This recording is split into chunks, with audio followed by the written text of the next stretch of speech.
right, welcome back. Welcome back to Greenbox Gaming plays Delta Green Impossible Landscapes, and not just any old episode of Delta Green Impossible Landscapes. Oh no, this ain't your grandpappy's game of Delta Green Impossible Landscapes. This is the season premiere for Chapter 2, also known as and let me go ahead and switch it over here. So if you guys are already on Roll20, you should be able to see it. We got a new board. Yeah, this is we are in Chapter 2, a volume of secret faces. This is the next part. It's the next section, the next chapter, and oh boy, guys, is this one a bit of a freaking doozy. Like, it is, this one's gonna be spicy. Nobody died last time. I'm sure it's gonna be fine. Yeah, so is this a picture of the clown? Is that what that's supposed to be? I will say for your meta knowledge, yes. Assume that this is what the clown that that Benji has been seeing has looked like. Is his name India Moon? No, this is that's okay. The guys saw their board ahead of time, so they've seen just a little bit. But yeah, so no, his name is not India Moon. Would like it to be, if you could make that revision for me. Okay, I'll look into. Let me tell you. I'm gonna get a hold of Shane Ivey and Dennis Detweiler. We're gonna get this changed up. They're gonna put out a change and record it officially. I appreciate you doing that for me. Oh yeah, absolutely. Can he also have a very tiny car in the background? Yeah. You know what? I'm really loving all these edits for the people who actually went through all the trouble of building this campaign that you guys have. It's a lot of really awesome constructive feedback. I think it would help my immersion personally. Fair enough. But I will say that is way creepier than what I was imagining. Yeah. That picture. I don't know if I'm seeing the same thing you're seeing, because I'm just seeing like an elderly guy on the screen. Oh, did it not switch you over? Huh? Yeah, let me relog. Yeah, relog. Sorry, Yeah. you're not seeing what you're supposed to see. I mean, this is definitely like looks almost like a porcelain mask. Yeah, clown I'm thinking thing. marionette clown. Yeah, with maybe a from the semi like. Okay, so you guys had no idea what I was saying when I said India Moon. No, You I thought did. I just pulled that out of my ass. No, No, we caught that from before. You were talking about the man's picture that was. I remember what it looked like. Yeah. No, you thought we were talking about that? Yeah, I thought the guy was the clown. The random dude. Okay. That's me. Okay. No, That's creepy as hell. Yeah. But that would be funnier if that was just a random dude with a clown nose. But before we get started here, though, there's something I wanted to ask you guys here on the top side. What are you guys' like, Delta Green is a game about conspiracy. That's the Delta Green organization is itself, this incredible conspiracy to, kind of like the Men in Black, to protect the world from the unknown. What are you guys' favorite conspiracy theories? What's your go-to? Not like necessarily pigeons. Not all right. I knew it's Jean with these pigeons, man. He never pigeons. He never shuts up about real. it. I was having days about this today. I came up with this shit before the internet came out. I knew it. They just confirmed it for me. He really was talking about that earlier today. I will kind of say, I'm not saying what is the conspiracy theory that you think is the most believable. I'm just saying the one that you think is the most interesting. Like your just favorite one. That's the most For me, believable. it's got to be the round Earth theory. For me, I think I just like. Oh, round Earth. Man. So yeah. On a sphere, insane. Like these people, this whole cult of people, just pushing their beliefs, and they're so adamant about it. Well, and at some point in time, I mean, it's like, where's the proof? Where's the proof? Where's the proof? I mean, show me. Have you ever tried to walk on a ball? It's impossible. It's impossible. You can't do it. Unless you're a clown. Unless you're a seal.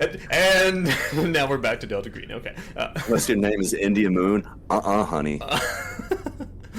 All right, so it's round Earth theory for days. Yeah, I didn't even introduce us. Jesus, I'm Joe, the handler. I'm joined by my good friends. Brad playing U.S. Marshal Hank Ellis, by Days playing blues historian Benji, and by hey, bitches and bitchettes, it's Days. and that's Days' real voice. And Jean playing Benedict, our investigative journalist and editor. But anyway, so like, I don't know, like, out of all of the conspiracy theories, like the round Earth one. God, now you got me saying it. I meant to say flat Earth. Have you ever seen that video of like the guy like putting up the holes and like trying to disprove it, and then it actually proves that it's round? Yeah. It's like interesting. It's like holes, and they're shining a light through it, and they don't see the light on the other side. And the guy's like, raise it a couple inches. He raises it, and he can see the light. And he's like, interesting. Damnedest thing. Yeah. I don't know if I'm not too familiar with a bunch of crazy conspiracy theories besides like the random, moon landing's fake. That's a good shit one. like that. I don't know. Jet fuel can't melt steel beams. Oh yeah. 9/11. I don't know of any ones besides like the big ones like that. So I don't know of any like very. And those don't seem that interesting to me. They seem kind of dumb. So I don't have a favorite conspiracy. You're like highbrow on the conspiracy theory front. You need something with a bit more texture, a bit more flavor. Yeah. I'll tell you, a real answer for me is MK Ultra. If anybody has seen the movie Men Who Stare at Goats. Not a conspiracy theory. Not a conspiracy, yeah. No. Just history. I feel like it falls in the same vein, though, because like how much did they actually do? Like they definitely gave people LSD and stuff, right? Yeah, I guess the conspiracy theory element of it would be, were they able to control people's minds? Which was kind of the, the desire, I guess? Yeah, I don't know. I'm not going to pretend to be an expert on it. I just think it's kind of interesting that shit actually happened. I mean, I think we can all agree. I think we'd all agree that That's Men Who Stare at Goats is an excellent documentary, and should be considered to be a first level source. Anyone who's listening to this, or watching this, who's thinking about writing a paper on it, definitely put Men Who Stare at Goats in your reference list. That is, agreed. It is, I think, a seminal source for academic historical knowledge. Irrefutable, some might say. Irrefutable. Yeah. Also, you should profess to be an expert. Like, that's your first rookie mistake, man. You can't say, I profess to not be an expert in this. Like, you're 3 steps behind. You need to get ahead. Got so much to learn from you, John. About Just be extremely sarcastic this entire podcast. So everybody thinks we're stupid. Right. Well, I think my favorite, I just think everything about the about Area 51 and aliens, crashing in the desert out there. I just think that all of that, to me, it's all pretty cut and dry. It's it's a secret airbase where they test secret planes that the Soviets weren't supposed to know about, and and they found an unknown aircraft, and the Air Force covered it up. Aliens! I don't know, guys. Not saying it's aliens, but... All right, I did think of one that I do like, actually. All right, let's see. The Mothman prophecy. Yeah, that's a good one. Dude, I was not really familiar with it. Have you guys ever heard of BuzzFeed's Unnatural, or BuzzFeed Supernatural, whatever it's called? You've told me about it before. Yeah, it's these 2 guys. It's really fun. Anyone's listening to it, go watch BuzzFeed Unsolved, BuzzFeed Unnatural. It's Shane and Ryan. So it's these two guys, one of which is a believer in. It's mainly about ghost and stuff like that, but they also do like Bigfoot and the Mothman. One of them is an absolute believer in this stuff, and then the other one is just an absolute skeptic, and just the kind of dyad of that, just like in action, or one's like constantly jumping at shadows and like, oh, something touched me, and the other one's like, no, that's a breeze blew through here. You're wearing your jacket. It's like the whole dynamic on the X-Files. You have Scully and Mueller. Yeah. But I never knew about Mothman until that. It's not a bad movie. That's where I found out about it. The Richard Gere. There's a movie? A 90s movie that's pretty good with Richard Gere starring. But also the Wikipedia page is really good too. So it's like a really interesting kind of horror. It's like just really creepy, and it actually like I'm not susceptible to a lot of horror other than like oh god, what's that Ari Aster movie? Hereditary. That's a fantastic. I think we've talked about those before. Yeah. But I don't know. It's just like really creepy, and it's really well executed. Yeah, maybe I'll have to give it a go. It might be something good to give a look for some weekend watching. Yeah. Yeah. Kind of makes me want to watch it. Yeah. Probably like that. Well, how would you guys like to get into Chapter 2 of Impossible Landscapes? I just have one other thing to say up top. All right. Let's do it. My mom might be tuning in for the stream, so I would just like everybody to be on their best behavior and mind your fucking manners and watch your fucking language. And hey, Mom, I love you. That's that's fair. Yeah, and for anyone who attempts to watch this, so apparently we've got some issues with the live stream. We're gonna try to get those fixed at some point so the live stream is watchable, but the recordings are still pretty good. So anyway, before we get into Delta Green, Chapter 2, a volume of Secret Faces, I'm afraid that we need to do just a tiny little bit of housekeeping. Oh, Lord. Just a little tiny bit. Someone's got a new character. Well, first of all, that is something I want to mention at the top. Jean actually said something about he, in his brash and blasé way that he does. Jean said, "Well, no one died in the last mission." Oh no! Said nobody died. All right. I'm not killing any of your characters right now. That's not what's happening. If that's what was crossing your mind. It's fine. Honestly, I won't miss Benedict if you kill him all. I've got a character right here that the one, and I'll fucking whip him out. I'm not scared. What are you talking about? Are you talking about? Talking about Finnegan Elcott. Finnegan Elcott. Oh man, dude, Finnegan might be good. But so here's the thing. It is something I want you guys to think about. This is obviously this is our first sit down recording. This is gonna be episode 1 and 2. That we're doing right now. I mean, less likely that you guys are gonna die. That one of your characters is gonna die in freaking session or 1 or 2, right? But that being said, going forward, it might be a good idea to go ahead and have something on lock, to have a character idea, kind of ready to go.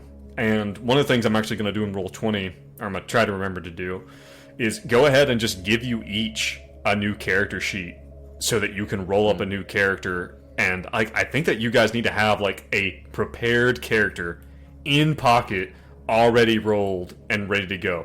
I'm not saying that your guys are going to die. I'm not saying that. I would never say that. Off right now. Side huddle, guys. So I think whoever dies needs to immediately be Finnegan to dissuade Joe from killing us.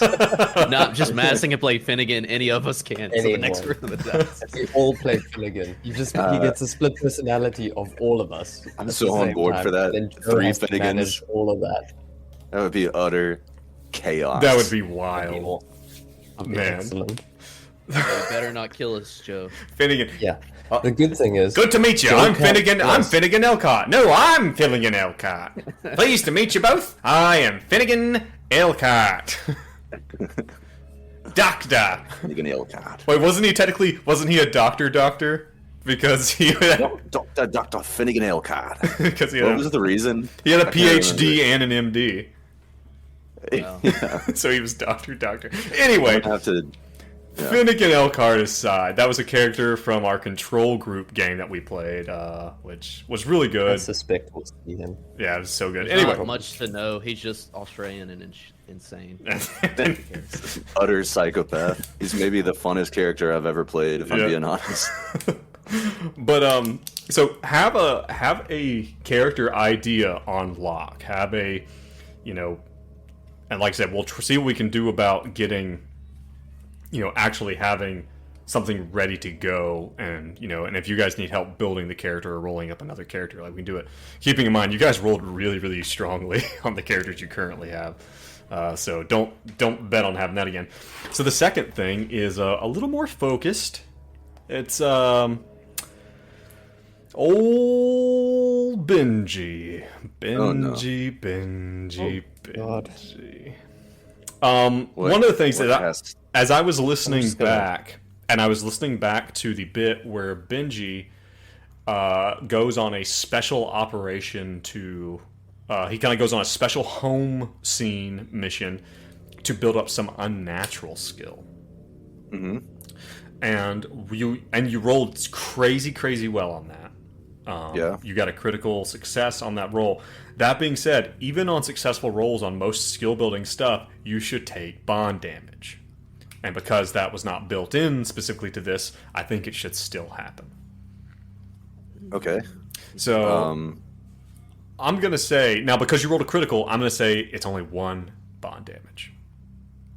So whip out the old character sheet. Yep, whip out the old character sheet and go ahead and slap one of those characters with the old bond damage. Just 1 point of damage, or is it like the bond is stricken? No, just 1 point. Just 1 point of damage because you got a critical success. Just 1. We can kill 5 sons in one, or get rid of 5. I'm still bitter about that. Dear God, I cannot believe that. What were their names? Are there names on your character sheet, by the way?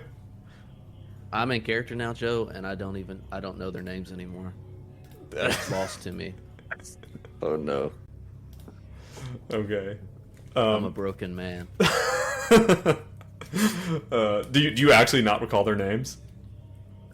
No, I don't.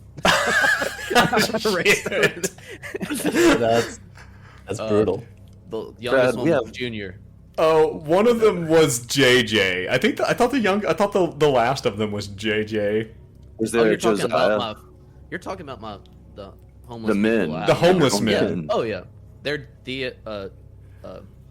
Jethro, Jonah, Jude, Julius, and JJ. Nailed it. God. All right. So I'm glad we've got that. So yeah, I know my new son's names. Of course. Of course. He's not a monster, Joe.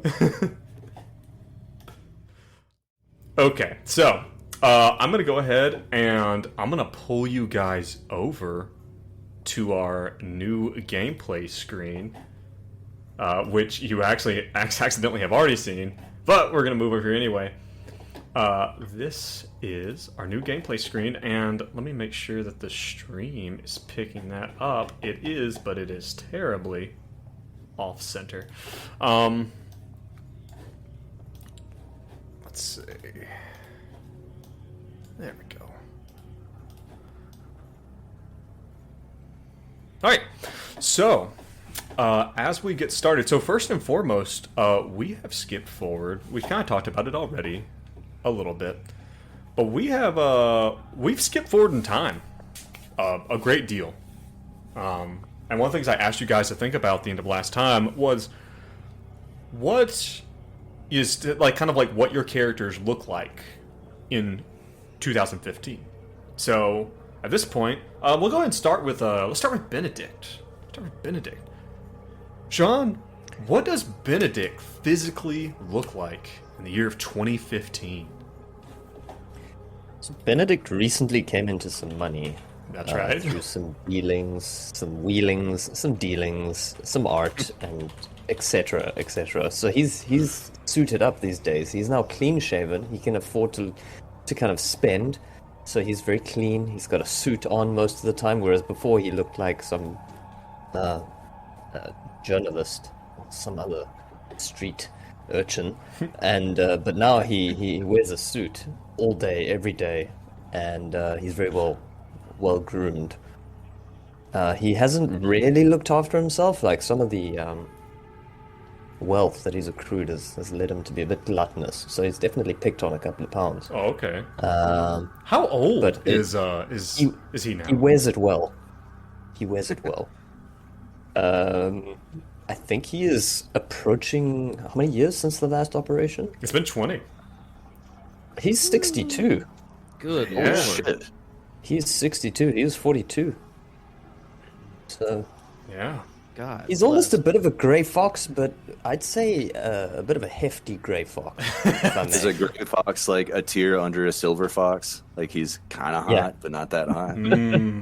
No, it's a grey fox. It is what it is. There's no silver. He's just a muted grey fox in a suit. All right. Now what about Benji? What's Benji looking like? Brad laughed at me when I said this, but I think he's looking like. Actually, I don't want to say. I don't want to influence people's opinions of him like that. But he basically looks more like an actual blues man than he ever has before in his life. He would be 48 now, and he's probably like, sunken eyes, like wrinkly skin, like tanned leather kind of skin, scraggly beard. Like he's been through some shit in the past 20 years. Yeah. If anybody knows, this is a super obscure reference to a local Hills Country blues musician, but he looks kind of like Kenny Brown. Oh yeah. So I mean, yeah. I nobody knows don't that know reference. Kenny That's Brown. what he looks like to me. All right. Just like a grizzled old lanky dude. He's the youngest one out of all of us. Yeah. How old is he? 48. 48. Okay. All right. What about old Hank? Now Hank's in his 60s now too. Surprised me. I looked. So he is 68 now. Yeah, Oh man. my god. So he is definitely an old man. He's still like stout. He's got a little bit of limp in his leg. I mean, he's just like he's got the old man aches and pains, and Yeah. he's still doing his job as a marshal just to have something to do, I think, and comes home every day, drinks 6 beers, eats his TV dinner, and takes care of his what he thinks is his sons now, since he forgot the memories. His surrogate sons. And makes them soup every day for dinner. Soup. So you're running this love weird soup kitchen out of your home. That's all they'll eat. They love it. He's the kindest man I know. That's all they'll eat. Brilliant. Those Them, homeless, not they me. sure love their soup. God, Those are my sons. Always eating that soup. are my Those homeless. sons. Let me tell you, if there's any reason, that if there's any one thing that you can blame, American American homelessness on, it's the thirst for soup. Just an intense, insatiable hunger for soup. Google search, why do homeless people love soup so much? Oh my god. I mean, they. Oh man. That's all they serve in those kitchens, man. Oh man. You'd think they would like a nice steak or something, but no, Right. they just want soup. They like sloppy steaks. Sloppy steak. So Does with Hank ever accidentally call one of them his son's name? Or his son's names? Oh, of course not. He can't even remember his just totally son's whacked. name. I can't even remember them. I can't believe you've lost their names. Like, wait, do I He's have such a great method actor. do I have it written down here? God, I don't. Is it like intentional? Is it like repressed? Or do you think he has a touch of dementia or repressed. something? I mean, he is getting up there. He literally has lost the connection with all his ex-wives and his sons, so he believes these are his sons, kind of. Yeah. Oh, wow. Oh, what? Geez, seriously? That's intense. He calls them his boys. It's a bold stance. Yeah. That's his boys. How old are his boys? They're all grown men. They were grown men 20 years ago. All right. Are any one of these people older than he is? Of course, please. Please make him. Yes. That's up for Joe to decide. Yes. Yes. The answer is yes. I feel like JJ, the one you kind of treat as your surrogate youngest, is the oldest. He's in diapers, but he's in diapers. Oh my god. He went full Benjamin Button. This has gotten dark, man. That's bizarre. Geez. So Does he look a little bit like Brad Pitt? We're done. We're done talking about Hank's awful situation with these 5 men living in his home. Oh my god. All right. So here's a question, actually, and this is probably more, like working in the newspaper, working in the news industry, being an editor, but also kind of having his own side thing. Like Benedict being older, like it's not that odd. Benji being a professor. Does Benji are you still teaching at Juilliard? No, I don't think so. I think that life is behind him. Did you ever get your doctorate though? Yes. Okay. So do you adjunct or come in for lectures or anything? Do you have any association with Juilliard? No, I don't think he has any academic association whatsoever. I think he's like a full-time musician now, playing at dive bars and shit. What about the guys over at Miskatonic? What if they reach out to you? They want some of that occultic goodness in one of their classrooms. What is Miskatonic? It's a university. Of course you've heard about it. It's near Boston. Do they have classes on occultism? They sure do. Yeah, Wow. I think that would be something that Benji would be willing to teach. Yeah. Well, there's definitely, there's they're probably under the sphere of religion and philosophy in a way, but they're really occult classes. Yeah, he would go in with the guise of religion and philosophy and then really just push the cult narrative. Yeah. Well, yeah. So then he's like that meme of Charlie from It's Always Sunny. He's got the board behind him. Yeah. 100%. So Hank is how old? 68? 68. That's what I did the math. Yeah, 68. I mean, it has to be it. So then if you're 68, then you're probably, you're probably not doing a lot of field work for the U.S. Marshals anymore. And especially, after, we kind of covered this in Session 0, after 2002, after the terrorist attacks, September 11th, the Department of Homeland Security just, it was created. It brought all these agencies together, and it just boomed this idea of national security, and the U.S. Marshals are a part of that. And the Marshals are way bigger than they ever were when you were really at your prime. And so there's really not necessarily a need for you to be out in the field and just to be the guy. What do you think Hank has been doing for the Marshals? Well, it sounds like they kind of, I don't know if he has much interest to be in the field at that age. I don't think anyone really would. So he's probably got some kind of desk job at this point. Yeah. Do you think he has do you think he's like a mentor, or do you think he's just riding it out and he's like, I'm just gonna get this done and get the hell out of here? He's just riding it out, I think he probably tried to still had the girl in his mind that they never found in the last mission, but now it's just the King of Yellow is just collecting dust somewhere and he's forgot all about it. The funny thing is, I think that actually really is something that happens, or that might even be something that you're known as. Who's that guy over there? Who's that old guy sitting, at the desk in the corner? It's that's Hank Ellis. Oh, I've heard of him. He used, maybe you used to have a reputation. They're like, yeah, something happened in the 90s, and he's just not the same afterwards. He got a little bit obsessed with a mission or an operation that didn't come to fruition.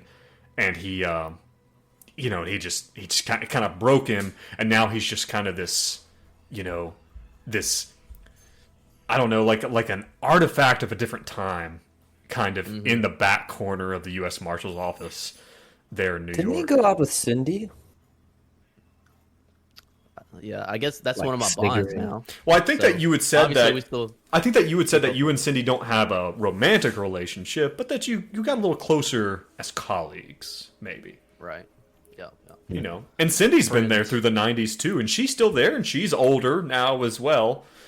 She was in her like mid-20s then. I mean, but now she's in her mid-40s, and you're in your late 60s. And she's someone who knows everything, and she knows that this case and she's been the one. She probably knows more about this case that you've been looking into than anyone else, because you have to go to her to get the evidence, because she's the evidence room person. Mm-hmm. How does Cindy feel about the situation at home? Is Cindy at home with you?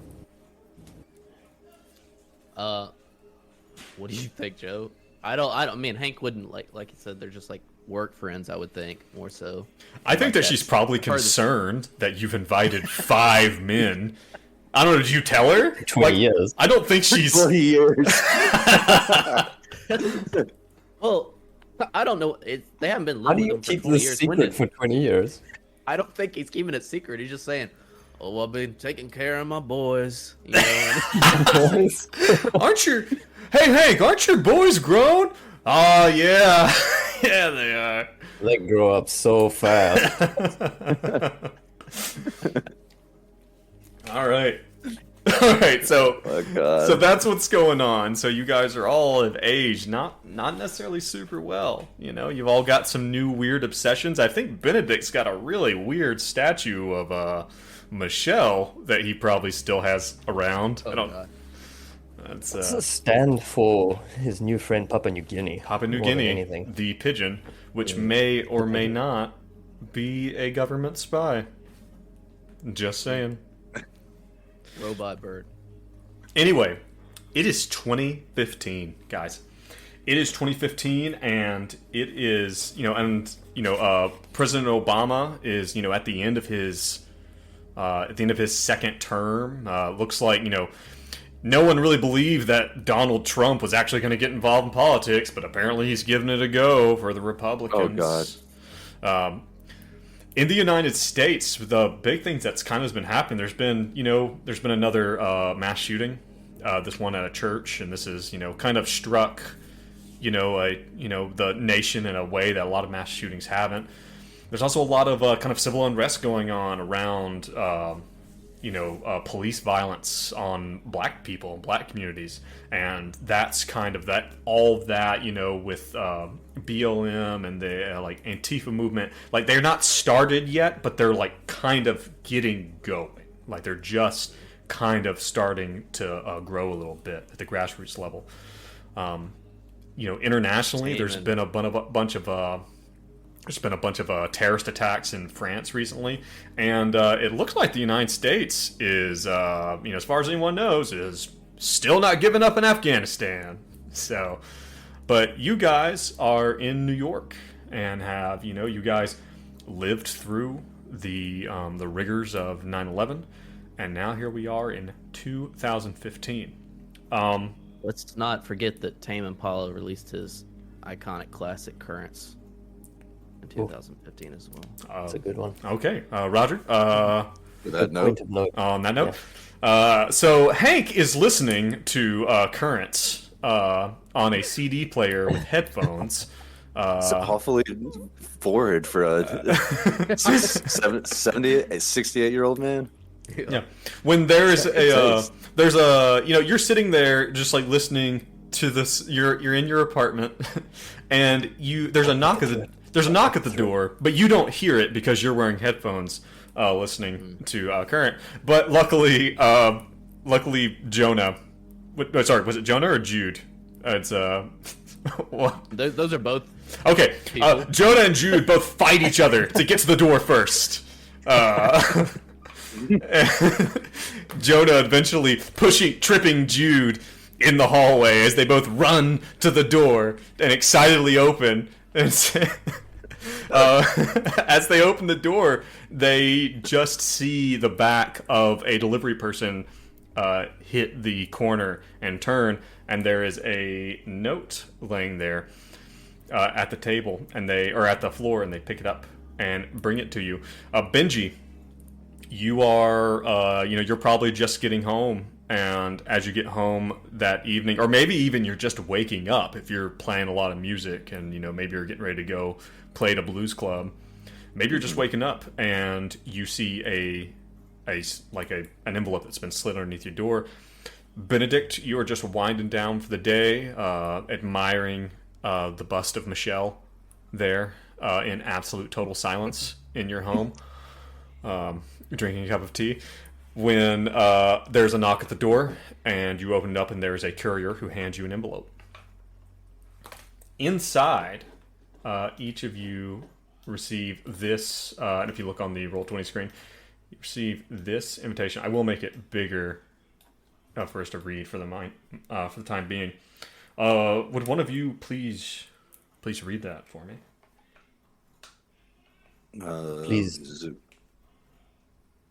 Please join us to celebrate the 51st birthday of our friend Richard Zeloni at the Gateway Budge's Restaurant, 9011 Potash Street, Boston, Massachusetts.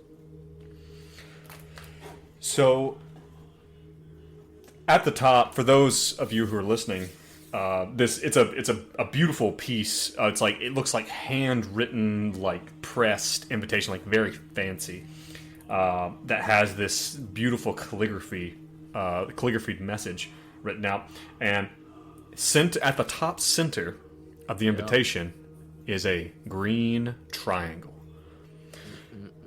Now, each of you sees this, and it's been a long time. None of you have been activated none of you have been activated since 95. You haven't even so much as thought of Delta Green, as the organization itself. The last time you actually had contact was with Marcus in 2007. So it's been a while, and here you are receiving a summons. Wow. Hank spits his beer out from his mouth. Just listen to Currents and drink it. And Jonah's sees the symbol. And Jonah's like, "What is it, Hank? What is it? Is it good? Can you read it to me? Read it to me, Hank. Read it to me." Sit down, boy. It's not good at all. He slowly gets up and walks to this case. He hasn't opened in a long time, and dusts off the dust and gets his old revolver out. Yeah. This is like your personal piece. Yeah. What's Benji do? Fuck. What does Benedict do? Benedict's just like, oh, shit, I hate opening mail. He hasn't even looked at me yet. He's like, whoa. PTSD from opening stuff. Yeah, you just flyers. You drag yourself into the kitchen to get a knife to cut it open because God forbid you just tear it up with your hands.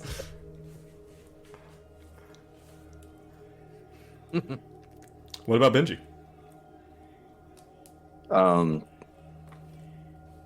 Yeah, I'll pick up the invitation and kind of look at it.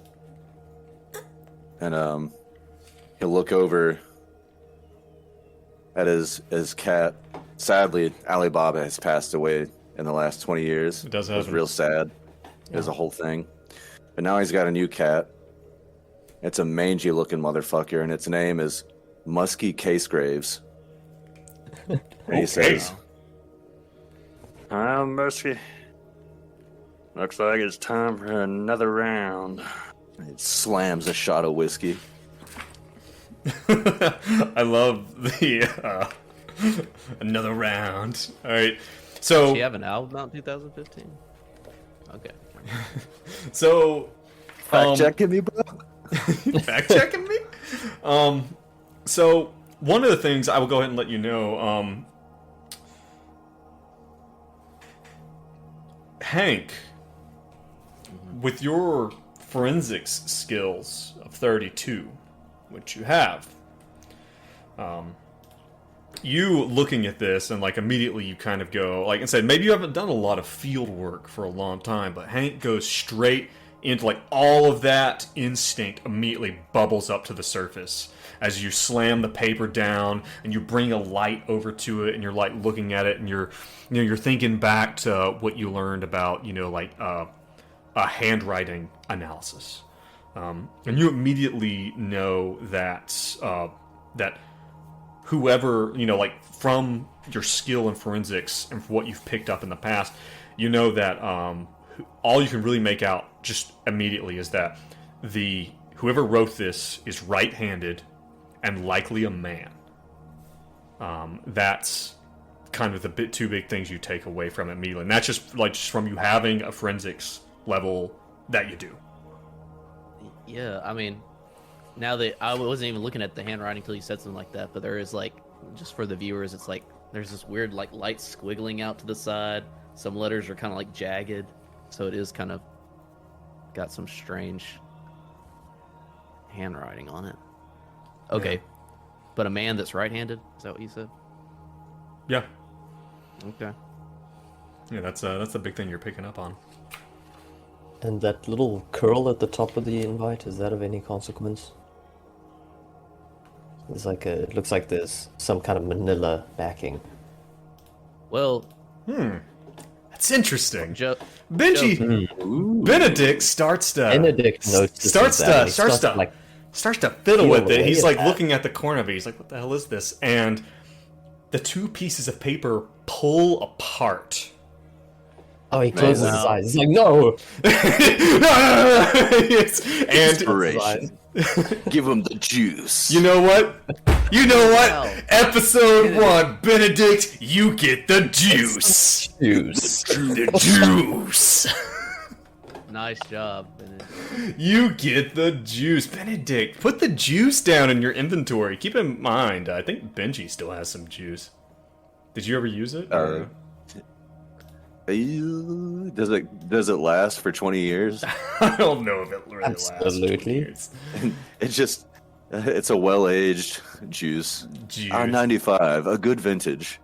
All right, I'll try to make this extra big so that the folks in the stream can kind of see it. You see, as you pull this apart, you see that this is two pieces of paper kind of glued together. And as you look at it, you don't... Well, do you have... What's your forensics skill for Benedict? Oh. It's 0. Absolute 0. Okay. But he's good at other stuff. What kind of stuff are you... What other stuff are you good at? What kind of stuff are you actually good at, Benedict? Bureaucracy. He's seen a manila envelope in his life with his bureaucracy. I know a manila envelope when I see one. Yeah. Well, he definitely recognizes, surely, the sigil. There is something. So, what you do see is you see, for those of you watching, there is a second piece of paper. And it has, on the inside of it, it has written in a similar hand. It looks like the exact same hand that wrote the front side. It has, "Our London business is good, but Vienna and Berlin are quiet. Mr. D. Lloyd has gone to Switzerland, and I hope for good news. He will be there a week at 1496 Zermatt Street, and then go to Turin and Rome to join Colonel Perry to arrive at Athens, Greece, November 27th or December 2nd. Letters there should be addressed to King James Boulevard, 3580. We expect Charles E. Fuller Tuesday, Dr. L. McQuaid, and Robert Unger Esquire left on the YX Express tonight." Now that is bizarre gobbledygook, and you don't know what any of it means. Ooh, look at that seal. Yes, but That's what I was saying, but yeah. down at the bottom there is a seal that that Benedict no doubt recognizes.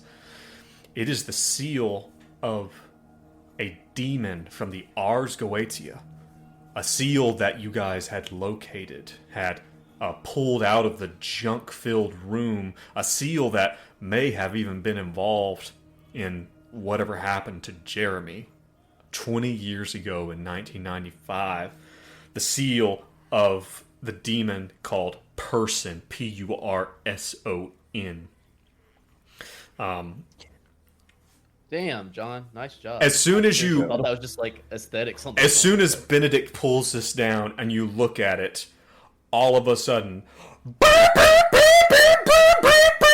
in the room as the fire alarm goes off. But it's more than a fire alarm, as Benedict is rocked down to his knees with the sound as it just reverberates in his head. And then as it, and you hold your ears and hold them as the sound fades into the fire alarm, you hear some people moving around in the hallway, and some people are like, oh, we have to evacuate, and someone says, no, where's the fire? And then shortly after, right as everyone's about to leave, the alarm goes off. But like the fire department never showed up to turn it off or anything. It just turned off.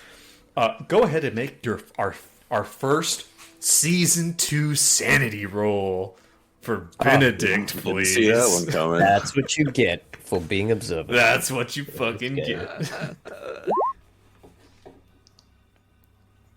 That is a failure, 91 over 50. Go ahead and just take one sanity point damage.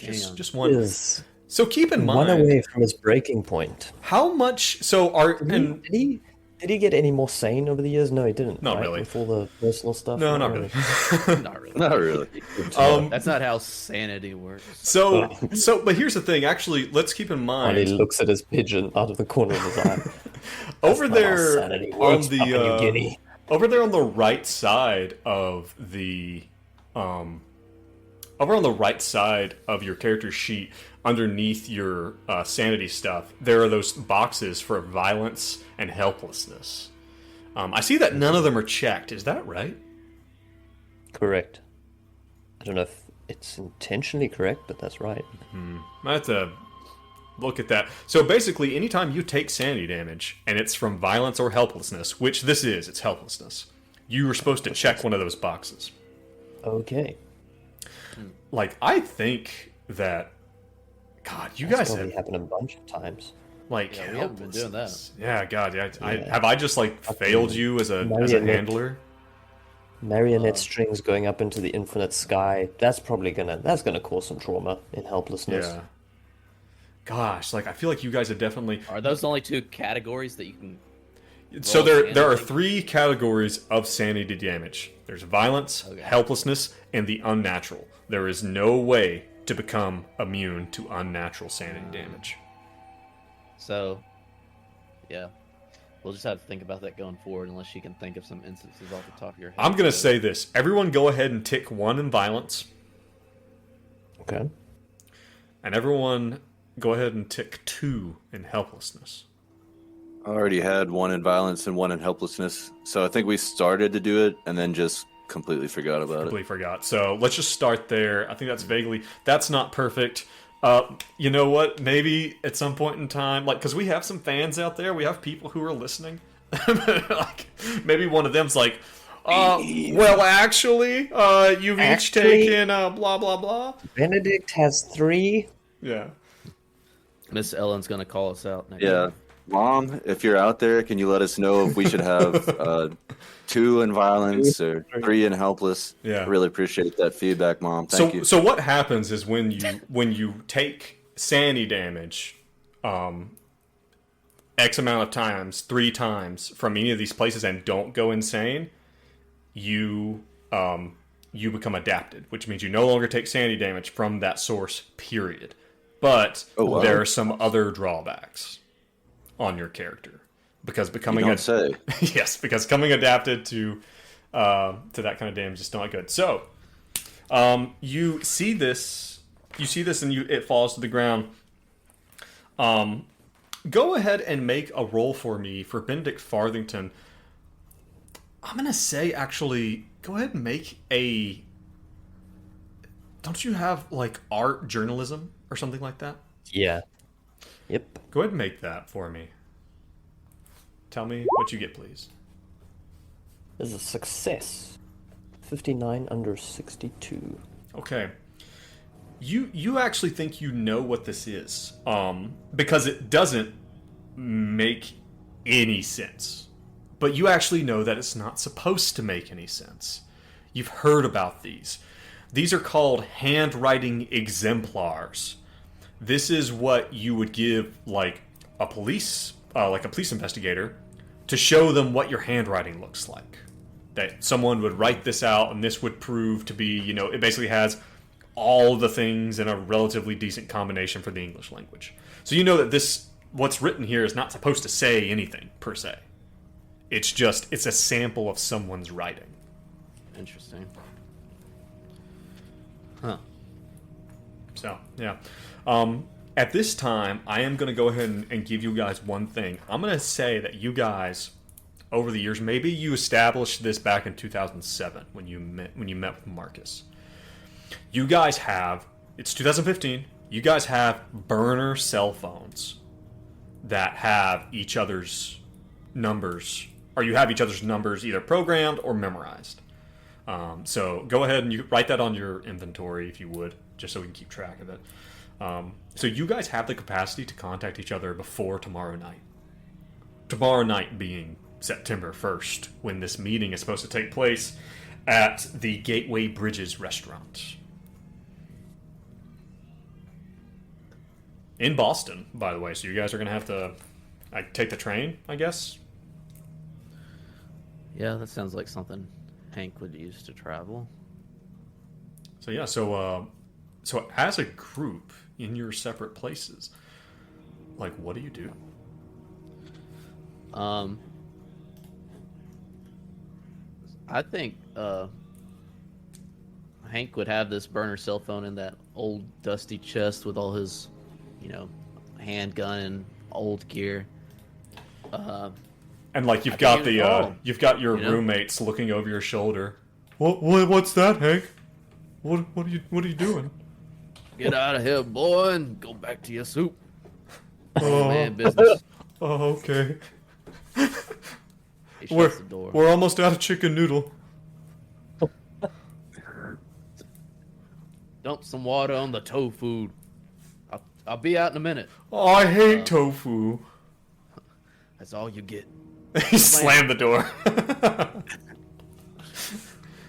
I never did like... I don't like Julius too much, but I love all the other boys. Mumbles to himself.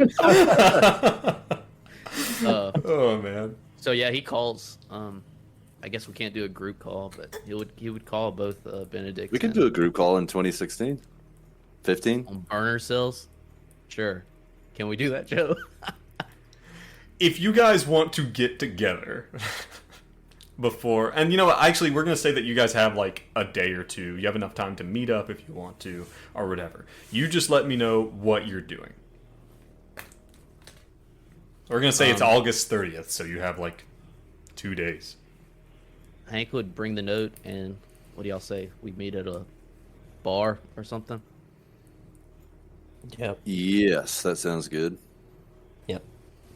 Do you meet at one of the bars that Benji's playing at? Yeah. Does Benji have a gig at one of these spots? He's like... yeah. We go to see Benji perform. The Raunchy Eel. The Raunchy Eel. Okay. All right. And the two regular 60-something-year-olds sitting at the back, just like cheersing him on the stage. Ooh.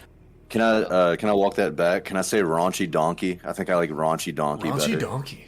Yeah. Yeah. So yeah, you guys go to meet Benji at the Raunchy Donkey. Yeah. It's a little hole in the wall place. There's like there are a handful of people. There are probably about a dozen people there, kind of listening to the music. But everyone else, it's kind of a small place. Everyone else there is just there to drink. Like, these are serious competitive level professional drinkers who come here every night. So it's a pretty good place to just have a quiet conversation without worrying about anyone coherent picking up on you. Nice. I say Hank is like cheering them on and actually having somewhat of a good time.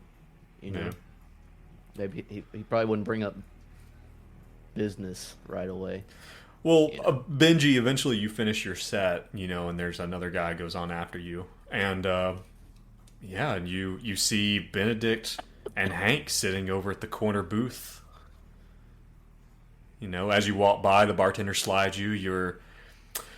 What's that weird drink that Benji drinks with the olive oil? Olive juice in it. Olive oil. Olive juice, it's an hot olive sauce. gin. Yeah, gin, olive juice, hot sauce. I think that was it. Yeah, he slides a Benji over to you. When did this happen? That was in the flashback when we went back to the Clarksdale, Mississippi. Okay. Oh, okay. Yeah. Damn, Benji, that was a hell of a tunes you were playing. You didn't tell me you could play like that. Well, you never asked, partner. You're a sight for sore eyes. How the hell you been, Hank? Oh, you know, making do. Got a little bit of bum legs sometimes, and that's it. How are the boys? Oh, the boys, they're great. You know? I'd say you got 5 bum legs.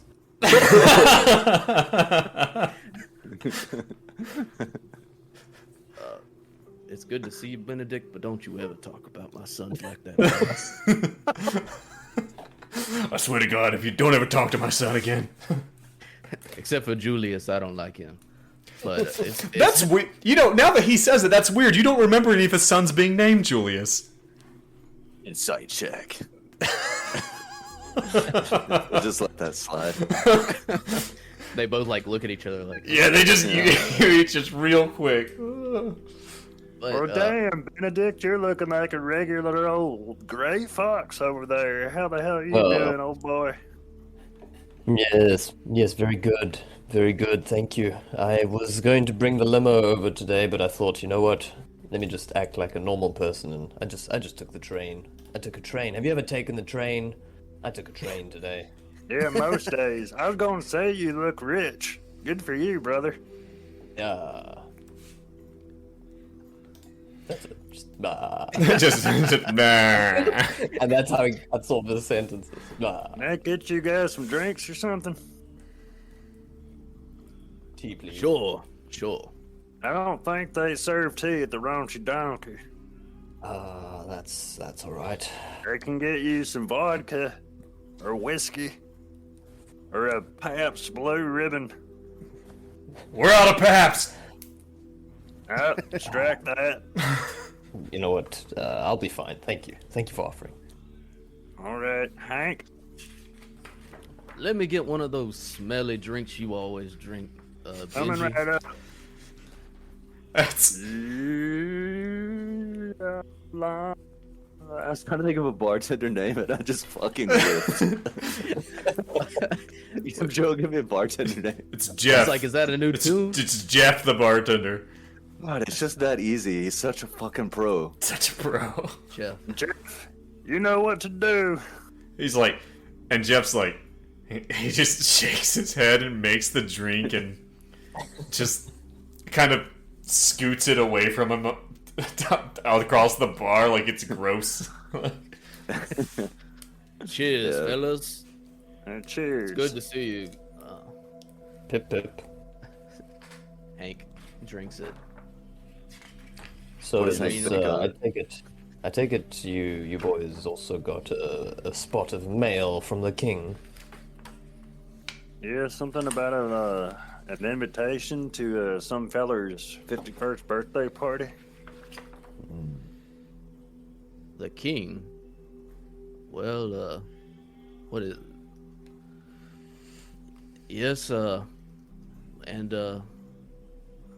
you know, kind of did a little bit of, looking at this note, and, some of the old forensic skills, I could decipher that this is definitely a male's handwriting, and he's right-handed.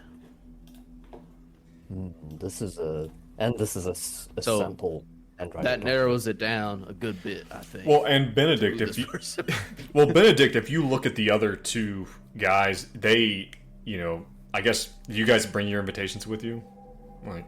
Yeah. Benedict, you look at theirs, and theirs is the same thing. It has 2 layers, like yours, that are like all pressed together. And damn, Benedict, that's mighty insightful of you. Bartender, get this man some juice.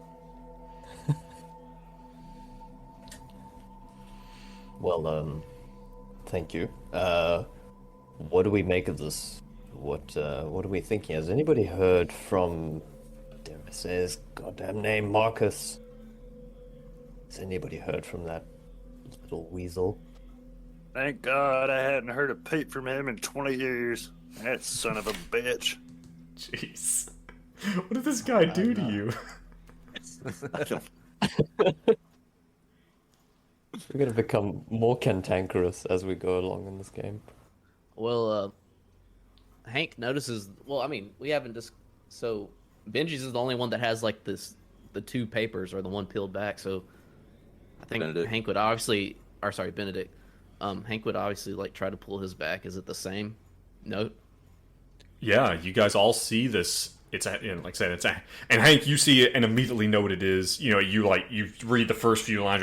Oh wait, this is a handwriting exemplar. You are, the difference being that you know this from your law enforcement experience. Well, why the hell would somebody send us one of them things? So we can cross-reference handwriting? Don't make much sense to me. I don't know, Benji. I don't think it was for us. A test for us necessarily, but Yeah, and at the bottom, down there at the bottom of each one of them is the seal of this demon person. I don't very well like that seal down there. I think Do we you all know remember that we lost that seal in the room that we packed up? Oh, That's why we packed In it the up. building that we handled. yeah, it was gone. You're right. I completely forgot about that. A weird question. Do you fellas remember after we saw that seal, directly after there was a car crash or a horn or something, and we saw a feller with dreadlocks and a snake draped around his shoulders? Y'all remember that? A long time ago, but I remember it like it's yesterday. Yeah, well, Benji, I think, was the remember it one who yesterday. actually saw it. The only one? Or maybe the rest of you did, but Benji went after it, Yeah, and I I think remember so. that. And a website. Well, the fire alarm went off when I opened this. So, Joe, can you recap us what exactly was person the demon of? 'Cause we didn't Well, go to if that you website. go to Demon Web 101, It's been All right, down do for you a have a link? while. Is it up again? is it still bad? I don't know. It was down last time we checked, wasn't it? Let's Yeah. let's take a look. It is currently up. So is Yeah, Demon Web. If you go to Demon Web 101, you go down on to person, you will see that person is a great king of hell, being served and obeyed by 22 legions of demons. He knoweth of hidden things, lost treasures, of all things past, present, future. Occupying either a human or aerial body, he entereth truly of all secret and divine things of earth and the creation of the world. Person is depicted as a man with the face of a lion, carrying a ferocious viper and riding a bear. Before him, there can be heard trumpets sounding. Oh, that was the car horn. Yeah. And the fire alarm. Damn. This doesn't seem too good, fellas. Yeah. I did not see a bear. Maybe there well- is a hairy homosexual man somewhere in the background that we did not pick up on. Well, and Benji has gotten deep into the occult and has gotten deep Oh, into yeah. the supernatural. Deep. Keep in mind, your supernatural. What is your supernatural skill currently? What's the chart?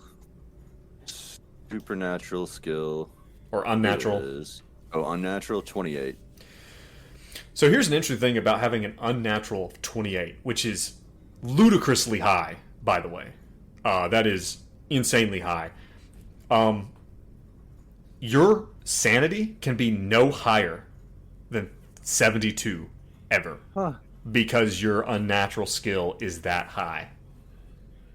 My maximum is already it's only 71, so that wouldn't happen anyway. Yeah. So, but let's say you were able to get some sanity back. It can never go higher than your natural skill. Than 100 minus your unnatural skill. Ah, I see.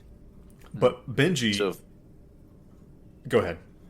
if I continue to gain points in unnatural, then that's just going to keep lowering. You will eventually go completely insane. There'll be no way back. Yeah, cool. That's a cool mechanic. Yeah. So, Benji, you having dug into everything you have, like, you know of this ritual. You know of the ritual to summon these things. You know, you might even have had, at some point in time, or handled a copy of the Ars Goetia, like an actual copy. Like an old school copy. Mm-hmm. You know, in your studies and whatnot. So, so, I mean, you guys are here in this bar, and you've been asked to go to a meeting. Presumably, well, we are playing Delta Green, so presumably by Delta Green.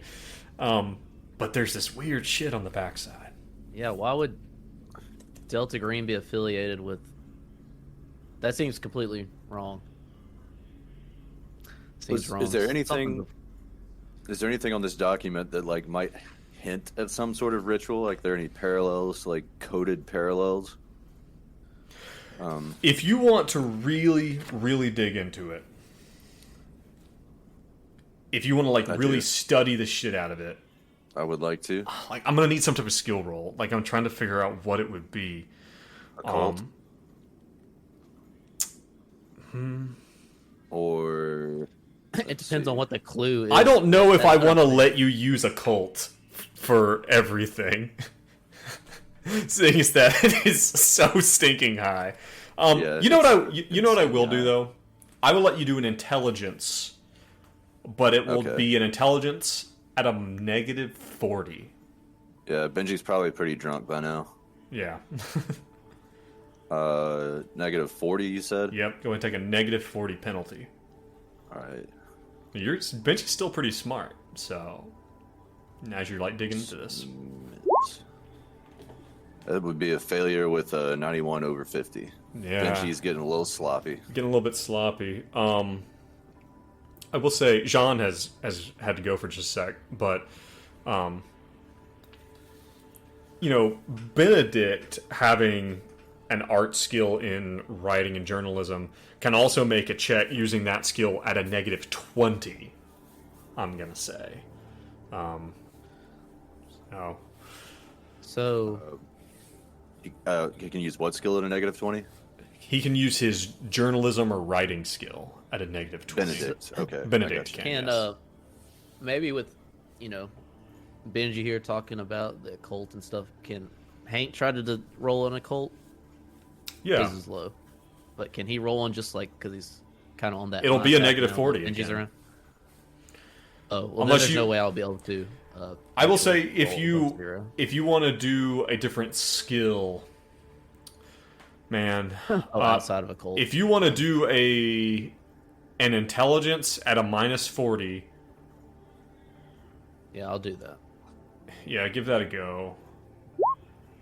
Fumble. Jeez, 22. Fuck yeah, you got no idea. Spills beer all over his invite. Yeah, one of the invites is utterly destroyed. I just came up with the name for Benji's signature drink. What is it? Molotov cocktail. Molotov? Right, Yeah, because it's got olive. juice. Molotov. and It's gotcha. Spicy. pun. Molotov cocktail. Gotcha. Pun. Gotcha. Nice. All right. That's good. All right, so I can do an art at -20. I think he'll. Yeah, he'll give me try a and journalism, take it. your journalism skill at -20. That is a failure. Oh, You guys try to dig into this, and you're not able to get anything. Yeah. It just, yeah, you're Well, just not able to figure fellas, anything. I don't know if there's any more to study or we can gather from this. The best thing is for us to be on our toes when we get there. Last time we solve the situation just by burning the whole fucker down. I think that's a pretty good starting point. Benedict, Get there and set that motherfucker on fire. Benedict absolutely grabs an ashtray and starts to burn his ones. Wait, no, not here. Don't shit where you eat. Oh wait, the invite. Okay. Oh, I thought you were talking about burning the bar down. The whole thing down. It's not like this place is burned. Let's go. Jeff's like, Benji, no! I'm sorry, Jeff. I gotta do it. So you're pouring Everclear over the bar and lighting it.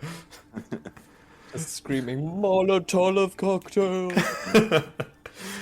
So I mean, are you guys gonna do that? You're gonna step out back? Like, it's like a quiet alleyway. There might be a drunk passed out in it, but like, are you guys burn your invites in the back alleyway kind of thing? Yeah, for sure.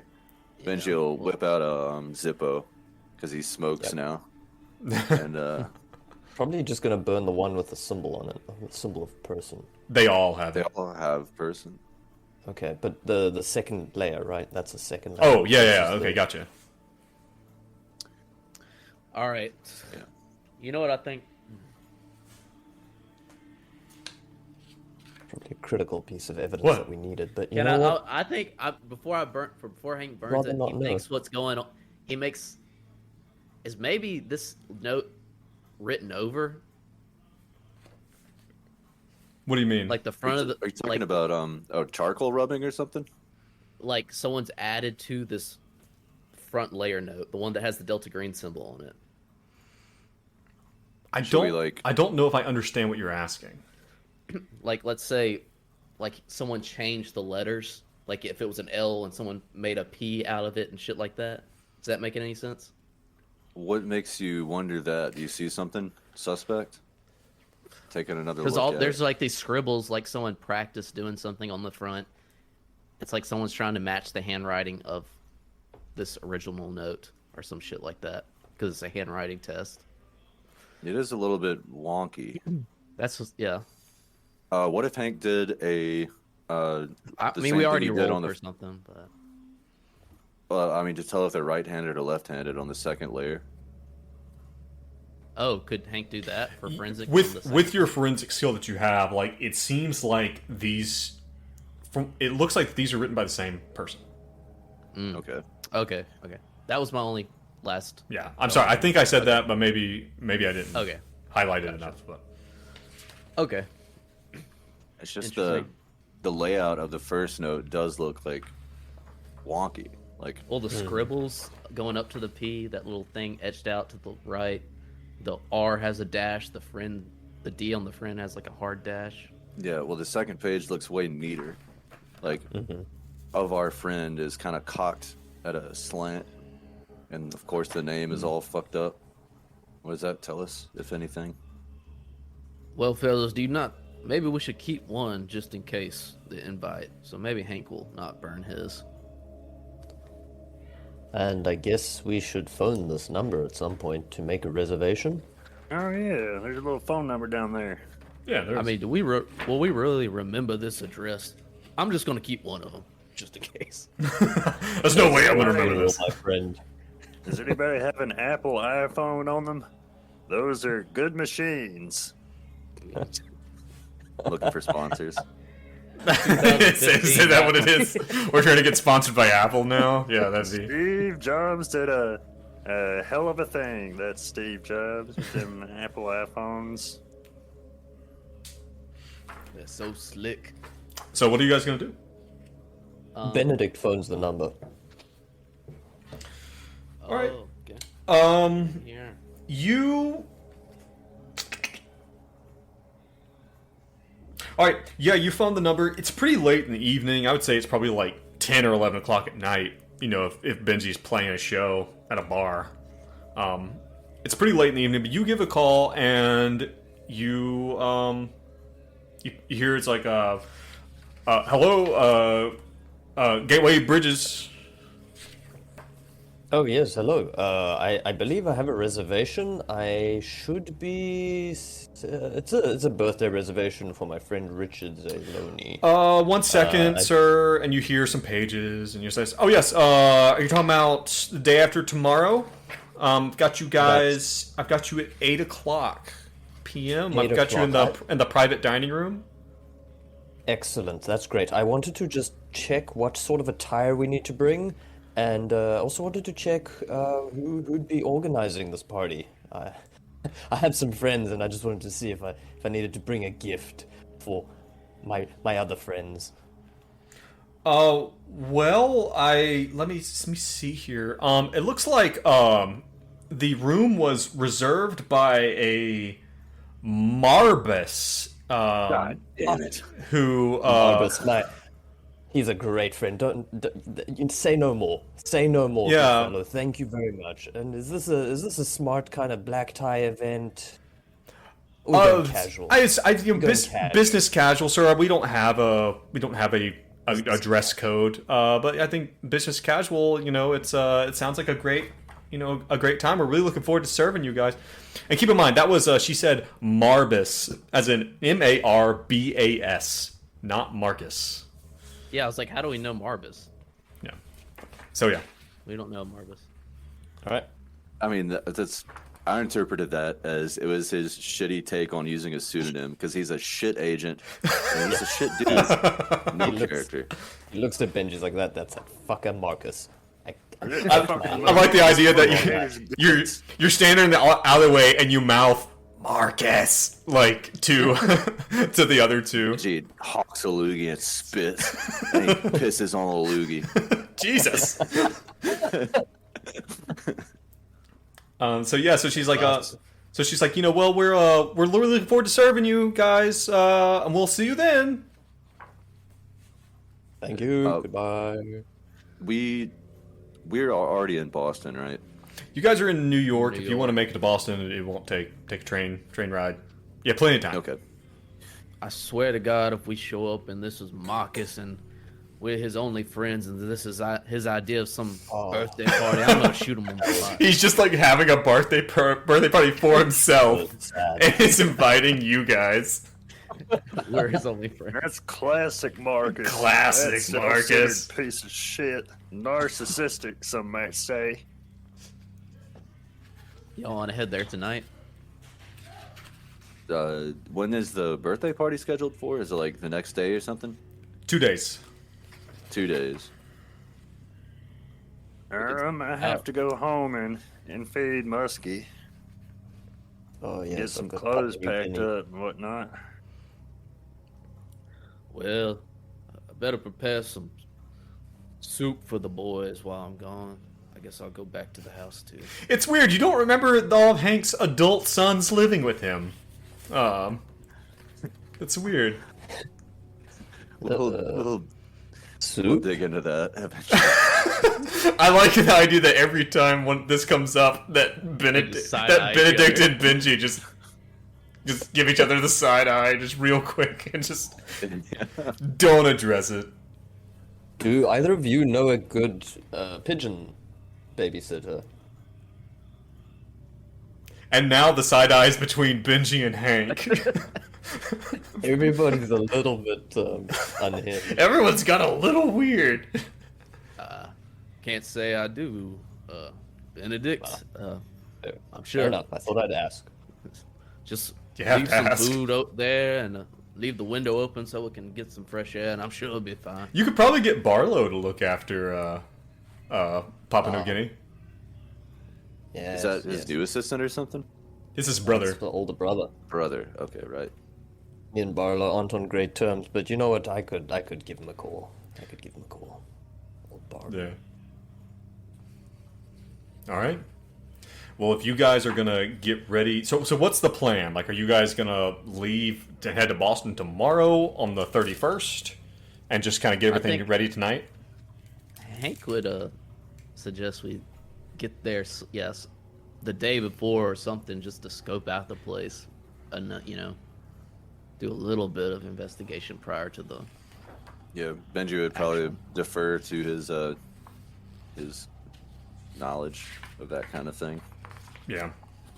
Do you think we need anything for this trip? I say this because I've come into some money and I'm not afraid to use it.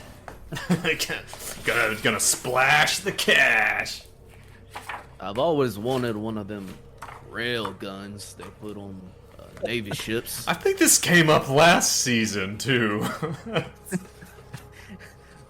Just think about it. If we had a rail gun in that last situation, it would have been over with in a couple of hours. Think about how He's easy got a it would have point. been. He's got a point.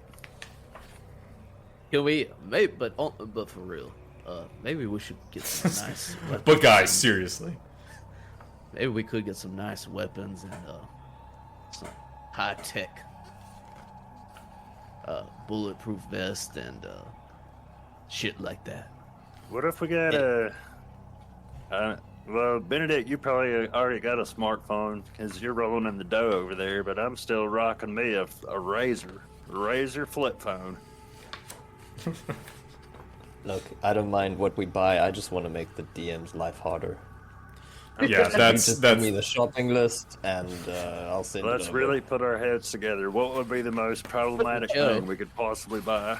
For real, I think if we're just gonna limit to make it easy, I think Hank, is there such thing in this mechanic like a nicer weapon that gives you like a plus something on like a shot, like a gunshot or something like that? There are light, medium, and heavy pistols, which give different amounts of damage. You currently have a light pistol. Well, you probably have your service weapon, which is a medium pistol. These two, I don't know if they have weapons. So I think at the very least, let's all get heavy pistols. because last time you guys were operating as FBI agents, and you had the kit. Now, you were given the kit, and I don't remember Marcus ever getting it back from you. So if you want to say that you've still got like your FBI credentials, the pictures are 20 years old now, but you've got the badges. You can just do that thing where you flip the badge real quick, like. And you still got the windbreakers, and if you guys want to still say you still got that stuff, you've still got it. I don't think we'll be coming to the party with FBI, but that would be nice. I guess that could come in handy if we still have the kits. What time of year is it? It's What season? We're right at the end of August, so it's pretty hot. So Benji probably wouldn't be wearing that sick ass trench coat. Probably not the sick ass trench coat he got last time. Okay. Noted. But I mean, if you Y'all guys think of if you guys anything want to else? get if you literally okay, let me get this straight, Brad. Are you asking you want guns? I think at the very least, like a better gun. You know, You guys also have 3 sets of shotguns that you got last time in the bookstore. I will say that you still have those. yeah. So Hank, this is the problem with America. You've got enough guns as it is. Can't we get don't need something? more guns, Hank. Can we use something? Do we have any other options? You A sure you guy, want that nice- a guy stumbles out of the bar and trips like a drunk guy. Stumbles and trips, and 3 guns fall out of his pocket. Look at that goddamn! Look at that fool! You might Like have it's a a- point there. Like it's Sonic coins. Just You see, Some of those, they're right there. you see a woman pushing a baby in a stroller with a 9mm and it like gumming on a 9mm pistol. Oh, that's a And good some starter ammunition. pistol. I remember my first 9mm. That was yesterday. Ammo all comes out of the serious- cock with the baby, Yeah. playing with the ammo. in all seriousness, like what could have made that mission easier? I mean, I think That's at least what some I'm heavy thinking. pistols. The hardest part, the hardest part of that entire mission was the fight with Michelle, and I don't know, is there some item we could have that would make easy for us to restrain someone extremely fast? Is anything like that coming to mind? Taser. I would say, like, if you want to get that stuff, you can probably, if you want to get some extra stuff, like, it sounds like you want to get black bag equipment. If you want to get that stuff, Hank could make a requisition through the marshals. He'd have to make a roll for it and try to get some of that stuff. You also have someone who has a little bit of illicit cash laying around. What I would really like to do, what Benji would like to do, he'd be less concerned with firearms, but it would be super helpful to have a laptop and a phone with a mobile hotspot capability, so we can like do internet searches just wherever the fuck we are. If you want to, We might. and like if you could use your own stuff for that, but if you want to get like a burner laptop and some burner phones and stuff, you would have to procure that stuff. How about this? What if we could get a secure line to Cindy?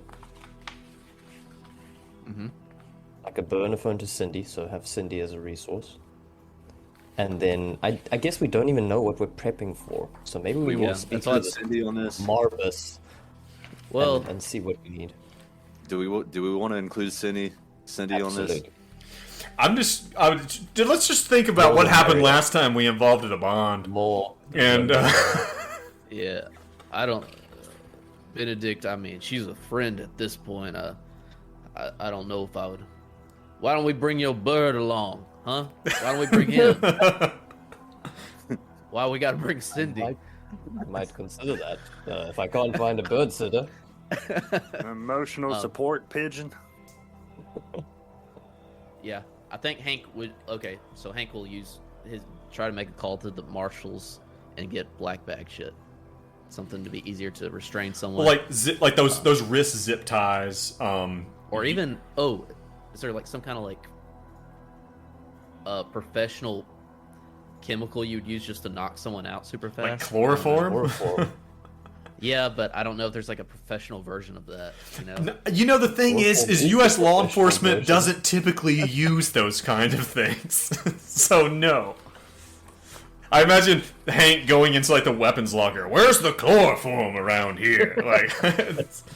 Like sleeping gas or some shit like that. I don't know. What would James happen Bond shit. if you doused a rag in pepper spray and held it up to somebody's face? Like, would that be enough to make them pass out? Jeez, I don't know, man. It doesn't typically make people pass out. It typically just makes people scream. And your hand would be hurting. Hank, I think I get what you're saying. We're going to try and get hold of our friend Marbus, if you know what I'm saying, and we can have a good conversation with him. Am I reading you right? I think so. At this point, Benedict thinks we're just gonna black bag Marcus. I was hopeful that he's gonna just black bag Marcus. Hank has no idea what he's talking about and just agreeing. I think that sounds right. All right, Joel. It's gonna try and procure some chloroform and some hand ties and shit. Well, is Hank gonna go to Cindy and try to procure this stuff? Or is Benedict gonna go and pay for it out of pocket? I think Benedict is trying to flaunt his wealth here. So he's gonna do it regardless, and maybe Hank does it too, because maybe there's a miscommunication. Okay. If you want to do that, then I would say for everything, if you want to get like a professional level, like an actual police stun gun, because not like those little stun guns you get you can get at the store, like actual police stun guns that completely incapacitate someone. Bags, wrist zip ties, a little bit weird, but you can probably get a hold of them at a sex store or something. There's ways to get them, and they're not crazy illicit. I would say you could probably get everything you need for, I would say, a black bag kit. Pause. All right. The first place your mama was sex store for bags and zip ties? Yes, absolutely. I mean, for big zip ties, you realize the big zip those zip ties that they like a zip handcuffs are not sold typically. They are a particular thing, right? Like they're not just big zip ties. I was gonna try Home Depot, but sex store. You guys want to RP that scene? Benji, while I'm there, do you want me to get you a mask, gimp suit, gimp mask? Is that what you? I got you. I do like the looks of that Ashley blue ass and pussy in the corner. I hear it looks just like a real thing. Anyway, Benedict, go ahead and pull off. Yeah, hi, Dace's mom. Go ahead and remove one of those standard expenses that you have. So, like, I'm gonna say, like, it's not hard for you to do. And large pistols, please. You wanna go get some big guns as well. Yeah. You want Benedict to buy them? Yep. If Benedict's okay with it. All right, this is like that awkward ask. It's like you're pretty much asking me to do illegal shit, but okay. All right, you know what? Hank, here's the we go thing. way back. You can buy them. That's not a problem. You can buy pistols. Buying pistols in New York or Massachusetts in the year 2015, not super easy. And there's like a 3-week or is it a 2-week waiting period. Yeah. So if you want to skirt that, you're gonna need illegal to make some rolls. If you want to, or if you want to try to get something a little bigger from the U.S. Marshals, you might be able to. Hank, I'm a bit of a pacifist, so my friend, I'll just cover the bill. You just tell me how much it costs you, and I'll just cover you. Well, I don't want to bring up Michelle, but you could have fooled me with all that nonsense about being a pacifist and whatnot. But sure, we'll. I'll just use my connections at the Marshalls to get some more heavy-duty pistols, and you can find the rest. Is that what we agreed on? Is that what we're agreeing on? Sounds good. Awesome. Don't you bring up Michelle again, though. A little bit of bad blood there. All right, go ahead and make me some type of roll then, as Hank tries to get him some access to some Persuade? some off the books stuff.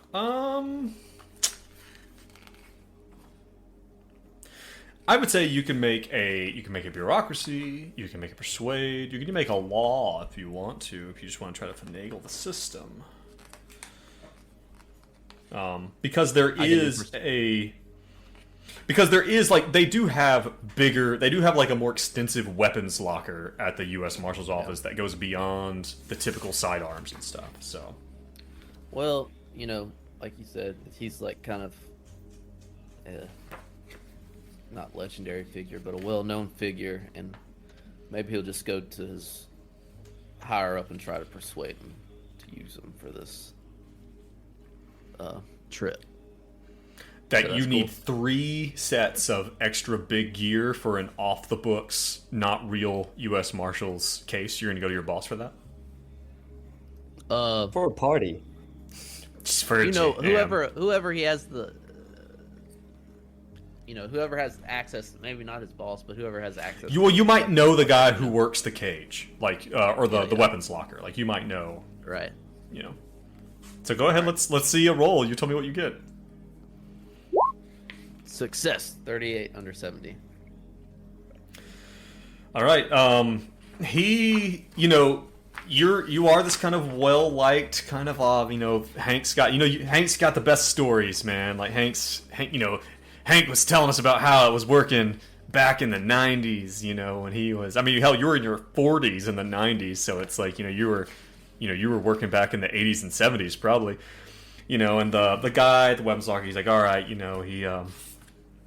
he's able to, you're able to get it and you don't think it's going to ruffle any feathers, he's like, at first he asked for the authorization and, he's like, I've seen authorization come across and, you kind of, I'm sure it's coming, just give an old timer a break, I don't get much field work anymore. And he's like, yeah, I'm sure it's fine. You're just so disarming, and he's like, oh, okay.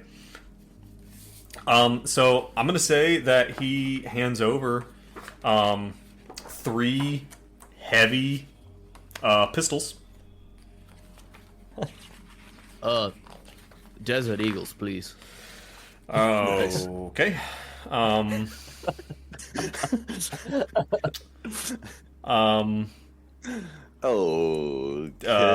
I don't know what they would actually have. They probably would have Glock 20s. So that's what you have. You have 3 heavy pistols. Not that we need to nitpick that, but Bobby, you just let me know if you get any of those desert eagles, and I'll come right back. Or you find them in the back. Fantastic. So if you would have gotten really good score, or if you would have gotten a critical, I would have given you something a little spicier. But for what you did, yeah, nice. Now you've got access to a little bit heavier gear. So everyone add a heavy pistol to your sheet. And Benedict came back with the stun gun. Stun gun or stun guns? I would say stun guns. You know, cool. Yeah, but you probably go to like a surplus store, and they probably have like some police surplus, military surplus stuff, and yeah, we get that stuff. So they came back with that, some bags, some wrist ties, and a little special something sexy lingerie for each, for everybody. For you to wear underneath your clothes. It's so thoughtful. No, it's, I thought I'd just spice it up a bit for you. Okay. By the way, on your sheets, the only difference between a heavy pistol and the other pistols is that it does 1d12 of damage. Oh, nice. Awesome. What if it's Speedos? So we have Glocks and Speedos. Yes, nice. Actually, perfect. Just like the Life Aquatic. If we need to go scuba diving, these will come in handy. Yeah. So you guys, is that all you guys? Are you guys satisfied for your gear selection that you have before you load up? I think we've hassled you enough. Yeah, we're good. All right, satisfied. Well, you guys jump on. I don't know what the train is, but you guys jump on a train and head out to Boston. I assume you've got your like badges and stuff like that, so that you can, you know, if you get caught with a bunch of guns, that you don't get completely obliterated. You can let Hank do most of the talking because he is actually a U.S. Marshal in a lot of cases. Hank, you put in for some time off, I guess. Benji, you don't really owe allegiance to anyone. And I don't know, does Benedict does he have to tell anyone that he's not coming into work? Benedict just leaves and takes time, and he kind of rolls the dice frequently, but at this point he's been there for 20 years, so nobody really cares, but it might cause problems. I got you. Well, you guys are on your way to Boston for your meeting, and I think that is a great place for us to wrap things up. Real quick, here on the back side, I want to thank you guys for listening. I want to thank everyone for coming in, whether you're listening to a podcast or you're watching it on YouTube or on Twitch. If you like what you're listening to, and you want to hear these episodes a week early, consider going over to our over to our Patreon. We are at patreon.com/greenboxgaming_. And consider being a contributor there. We've actually, for anyone who's been listening, for our contributors we already have, I just want to give them a shout out. I'm going to give a shout out to Peter, to Kyle, to Steven. Who have generously decided to support us. They're our first three patrons. The OG Peter, three. Kyle, and Steven. I want to thank you guys for helping us out. Us having this coming in, it pays for things like recently I had to upgrade my subscription from the free subscription of Roll20 up to the paid one so that I could put all of the assets in there, so that I could have all the storage capacity. And that Patreon, that money that you guys are so generously giving us, that's what it goes to, is to making the podcast and making this game better. We really appreciate it. Like I said, if you're interested in one of the big bonuses that you probably get from that is hearing the episodes a week early. If you're interested in doing that, head on over to there. The link is also on our Reddit at r/greenboxgaming. That's kind of our HQ. Keep an eye out there and on Twitter for announcements. But yeah, thank you guys for joining me for this episode. You think we should send them gift heavy pistols? Yeah. I was actually going to say if they upgrade to the $15 tier, we can send them custom Greenbox Gaming Speedos. That would be great. Okay, just so you know, there is no $50 tier, but not. Let me phrase that. By the time this episode releases, let me phrase that. There's not a $15 tier yet. And the Green Box Gaming Speedos might be there. All right, thanks everyone for joining us today. We will catch you next time. Bye. Bye.